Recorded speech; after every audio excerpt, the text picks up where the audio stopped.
Инстаграмдағы видео контент. Бұл публикацияларда 60 секундтан көп емес, яғни 1 минуттан көп емес видеолар салуға болады. Сториздарда 15 секундтық, яғни 15 секундтан көп емес видеолар салуға болады. Әр видео 15 секундқа бөлінеді. Содан кейін 1080 пикселден көп емес размерде болу керек, яғни оның размерлері пиксельмен үстінен 1080 болу керек. Мысалы, білетіндей фотоконтент 1080-де 1920 сторизда, ал публикацияда 1080-де 1080. Сол размерден шықпау қажет, яғни көріну үшін экранда. Және IGTV-да 10 минуттан көп емес. Бірақ компьютерден салсаңыз, ол көбірек салуға болады. Ұзынырақ видеоларды салуға болады, және тікелей эфир 60 минуттық видеолар.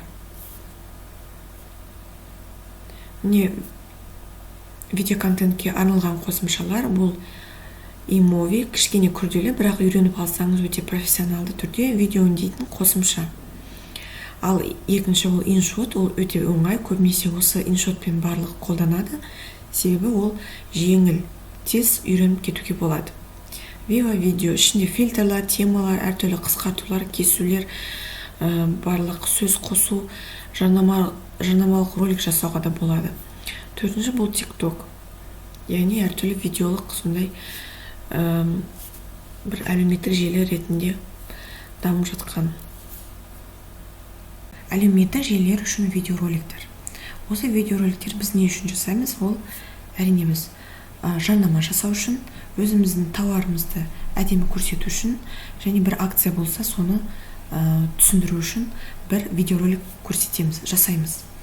Сондықтан біз осы видеороликтарды осындай MovieMe деген .me сайтында жасауға болады, немесе Mojo деген қосымша, Super.ru ол сайт, MoStory және Jane бұл қосымшалар. Jane ол iPhone-дар үшін арналған анимация мен сондай видео жасау үшін арналған қосымша.